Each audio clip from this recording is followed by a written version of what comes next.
I am a director of a company called Sorted Content. So director, basically, I'm the only person within that business. I've been going for 4 months. So it's a content creation agency, sort of based, focusing on businesses within Cambridge. But my kind of background is video production, photography, that sort of side of things. So I started out on my journey when I was 17, 18, went to school, wanted to do media studies, all that sort of stuff. It wasn't offered at my school, so I sort of had to teach myself on that whole journey. Went through kind of the whole journey of sort of doing content creation, learning by trial and error. Left school, worked nights, basically built up a sort of first video production business during that time. That was called Enjoy the View. Ran that for 7 years up until the age of 25 and kind of focused on sort of building a retainer model. So I worked with lots of different clients on sort of regular content creation. So I had all sorts of different businesses, sort of focused around the Cambridge area, but would also travel sort of further afield sometimes. Within that business as well, I worked with Cambridge United, so I was their club videographer at the time. And then sort of part of that journey also involved me working for a company called Football Fun Factory, who were a kids football coaching franchise. Essentially sort of worked with them. They started out with me at half a day a month sort of content creation, grew that to a day a month and then a couple of days a month by the end of it. And they essentially offered me a full-time role. At that time, there was sort of all sorts of those cool life things that you do. You want to go buy a house, get engaged, that sort of stuff. So I managed to do all that stuff through my role at Football Fun Factory. Essentially joined the business when they were at around 35, 36 franchisees, first employee within the business. So the first employee they took on board was a head of content, so someone to create all their content and basically run their strategy and their marketing. And by the time I left at the back end of last year, there were 136 franchisees, 12 head office employees, including a bit of a marketing team within that. So they had a head of paid advertising, a head of organic social media, and then myself sitting as a content creator within that business as well. Decided within that journey that I didn't want to work for someone else the whole of my life. I'd obviously ran a business previously as well, quite passionate about the local area, sort of grew up in Newmarket, spent loads of time in Cambridge, and sort of thought that what I was doing at Football Fun Factory could be replicated across other businesses as well. So I took the leap at the start of this year to go and work for myself, built Sorted Content, and that's sort of where I've got myself to now, sort of 4 months in. We work with a variety of different businesses, so estate agents, builders, and then lots of personal brands as well across the local area. And essentially what I'm going to sort of give you guys the opportunity to sort of ask me some questions on how you can build a bit of a content strategy for yourself. So yeah, I'm sort of happy to dive across over to the whiteboard. If people have got questions for me in terms of how you could build a content strategy for anything from, I guess, a small one-man band. So my smallest client is a sports massage person.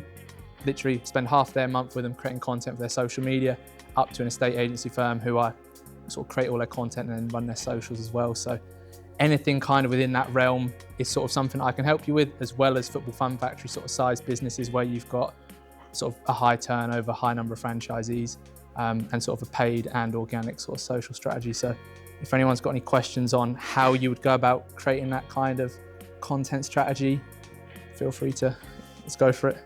I am quite consistent with my own social media, so I have a bit of a plan in terms of what I post. So I post out 5 times a week across my LinkedIn, and then I try and post at minimum once on my main feed on Instagram, and then try and post on my stories every day.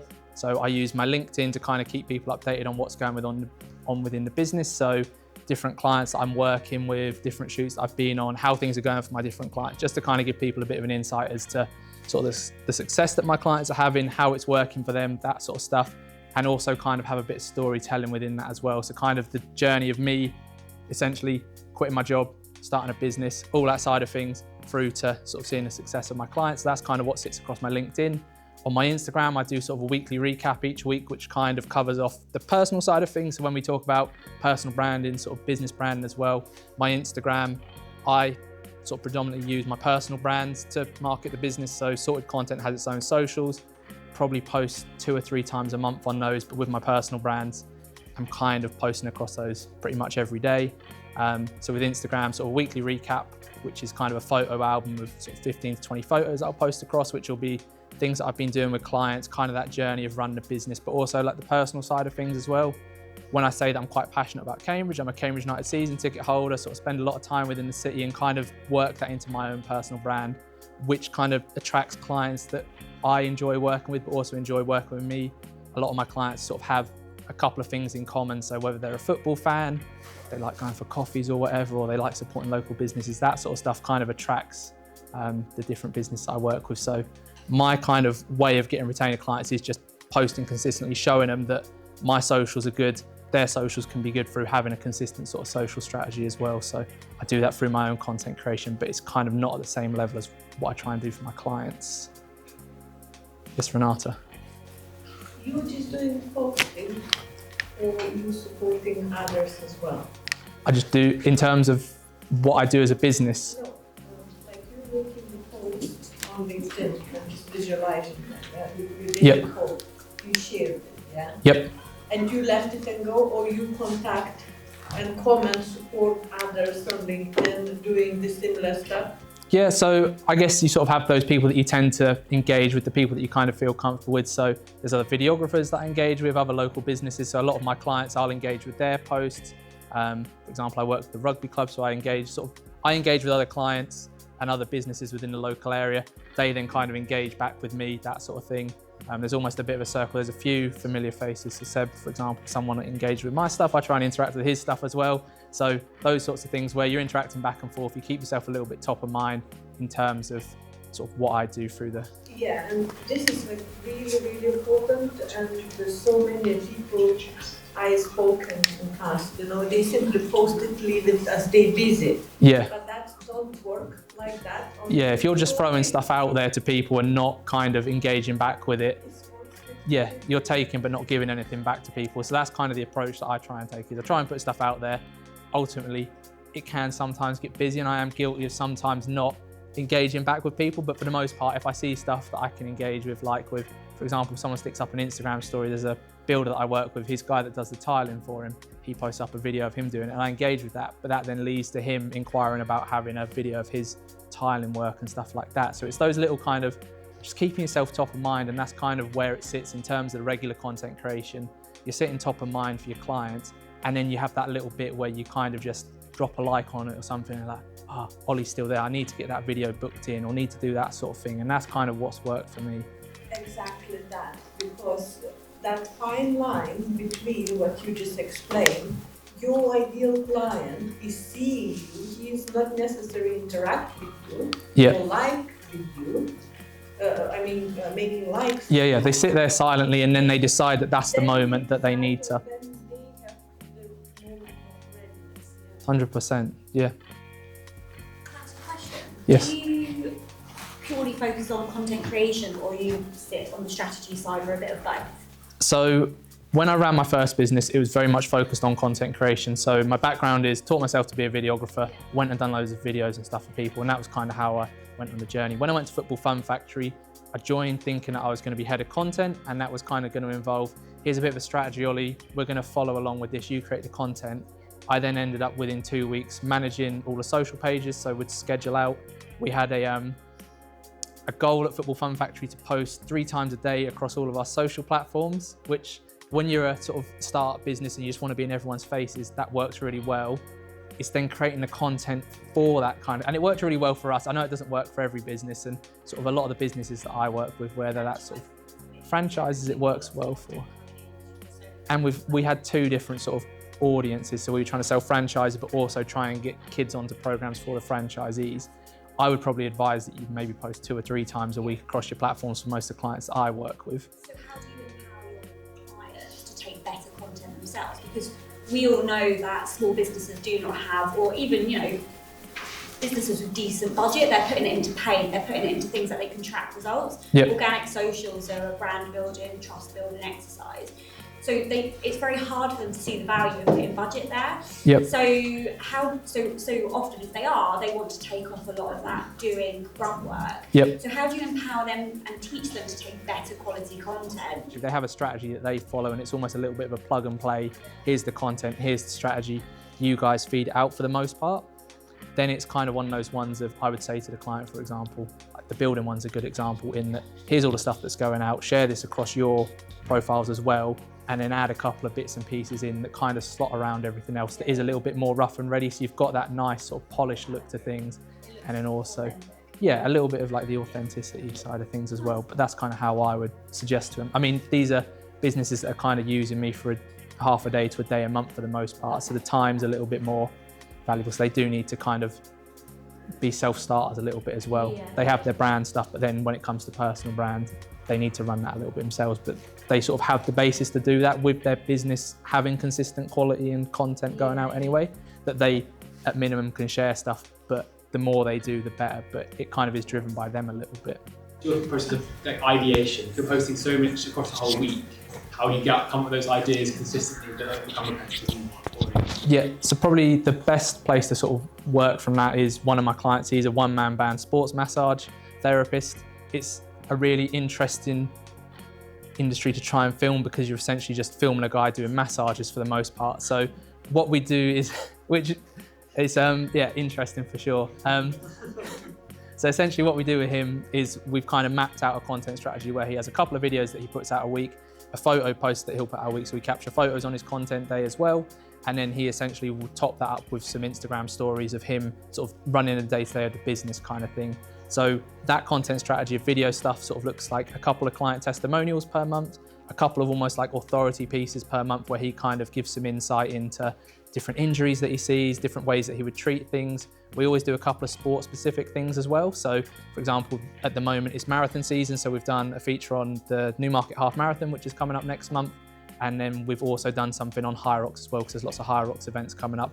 And then we sort of almost have a couple of extra videos that kind of sit as like, for example, we've done one this month on his dog Reggie, who's a dachshund, that we kind of done like the customer journey of a customer, but kind of tapped into the dog side of things. So we always have a couple of videos that we change out each month, but almost have those pillars where client testimonials that kind of showcase other people talking about how useful he is as a person, a couple of pieces that kind of showcase him as this knowledge kind of fountain sort of thing, a couple of bits and pieces that are kind of timely bits of content, and then a couple of bits and pieces that almost sit as like a just nice to watch bit of the sort of storytelling, personal brand side of things as well. And then he's got his images that he can kind of write his captions out with as well. He essentially gets all that content, gets a strategy in terms of this is what we recommend posting out on Monday, Wednesday, Friday, for example. And then he goes and does all the caption writing and all that sort of stuff. But he's essentially got the content, got a plan to follow, and there's action in that and is seeing good results. So for example, he said, and I wouldn't necessarily put it completely down to content creation and sort of having all that content. You sort of compound as your business grows and stuff, you get more clients, but he's kind of seen since he's doing more content creation, he's kind of feeling that he's having that effect of I'm doing more content creation, being more consistent. I'm seeing more consistency in terms of clients that are booking in as well. So it's working quite well for him in terms of that one-man band. Let's go for it. I've not written any of these down, but hopefully it's still proving useful. So I started when I was 17. In terms of sorted content, I started on January the 2nd this year. Yeah, so I'll pay myself for the first time next month. Do you think some businesses or activities are easier to market than the others? Because I do understand, I work myself for a charity. Yep. So some of you have heard. And I think, we have spoken about low budgets, right? Depending now what charity, you can't, put a photo of something because there's a GDPR regulations and that sort of thing. So I was hoping that you work with some sort of charities or not-for-profit organizations that would give more advice, but probably not. Yeah, so within the previous business, I used to work with Living Sport, who were like the Active Sports Foundation for Cambridgeshire. So they were a charity business. And then there's a business called Newmarket Nexus, who are like a not-for-profit charity in Newmarket that we're looking at working with. So there's kind of that safeguarding aspect. Football Fun Factory as well, we had like safeguarding aspects of you'd have certain kids that can't feature on camera, that sort of stuff. There's always kind of like updates that you can do. So for example, if it was kind of you were running a charity, for example, and you wanted to do a feature on, I don't know, there was maybe kids that were challenged in school, for example, and there was an example that we had with Living Sport where we was doing a feature on the basketball program they ran in Peterborough City Centre. And there was a lot of the children that were unfortunately in trouble with the police. So they couldn't feature on camera. There was sort of ongoing situations with those. So we would have kind of the people that were delivering those programs speaking on camera, essentially about the programs, kind of the benefits that it has. You don't get that kind of real impact from the people that are experiencing that firsthand, but you still get that kind of storytelling and still get the message out there of this is what we're doing with this program, this is how it works, this is the impact we're having. you can kind of be clever with the angle sometimes, in terms of it might be the back of a head or it might be feet kind of thing, or some sort of close-ups on bits and pieces. But I think that it's there's always a way of telling that story. It's just finding the right way of doing it with the constraints. So for example, with a charity, when you've got those safeguarding aspects, it is just people that work within the charity can speak on camera, I would always say, and that kind of navigates that. So that would be. Actually, so my question was really, what is there a formula for every business, right? Because I do get it. If you have your own, bakery shop, there's lots of content and lots of, things to post. When you work with vulnerable people and a very strict sort of basic, boring day-to-day operations, there is not much content I think you can share. Is there a formula of success for all of the businesses? Is it like something we just... Yeah, I think if there was something for all the businesses, it's the storytelling of the business, the people that operate that business. There'll be people that work within the charity that have got amazing stories, whether they're volunteers, whether they're the founder, whatever it is, and that can be the story of it, because people come on board and follow that journey. That was probably the biggest reason why Football Fun Factory was successful, was because we kind of told the story of the brand. People wanted to be part of that brand. When you tell the story of the charity and sort of how the founder started it, for example, how these other volunteers come on board, what impact we're having, you don't need to feature any children or vulnerable people within that. You can tell that story using the people that are there. So I would say that, like, the storytelling of the people that work within the business, I think that's why I've had relative success, is because people have kind of seen, this is just kind of a normal guy that didn't have any qualifications that wanted to go and start a business, and he works reasonably hard to try and do it. And people kind of buy into that a little bit. They want to try and support you. And like my clients, when I post on social media, I posted yesterday that I'm going to pay myself for the first time. One of my clients is like, it's amazing that you're able to do this. We love being on the journey with you, that sort of stuff. So it is one of those ones that the storytelling of a business is something that is kind of, every business has got a story, whether you're the big business or literally the one-man band sports massage guy. And the last question. Yeah, of course. Do you think it's possible to brand, market and advertise on a low budget? Yeah, I would say so. So my sports massage client pays me £450 a month, which I don't think's, I appreciate it's expensive to some people, but to someone like him, like, he finds that money and ultimately he's grown his business through that. So I think that a lot of businesses, they can find that, but if they don't have the budget, there's loads of people that are trying to get experience out there. There'll be loads of people that are coming out of school at the moment that are looking to build their portfolio, where if you can build a strategy for them and say, look, we haven't got any budget at the moment, but we want someone to come in and do this content creation for us. Here's the strategy, here's the ideas we've got. Can you run with this and create that content? You could do it with zero budget and a volunteer basis as well. Yeah, interns, 100%. I mean, football, like Cambridge United use interns quite a bit to do their content creation. They're a League 2 football club at the moment. At the moment, I don't know, we'll see about that. But yeah, so you can do it on a real small budget, you can do it with absolutely no budget, or you can do it with a big budget as well. And as long as you've got that storytelling aspect, I think you'll still get the same outcome. John, go for it. Crispin?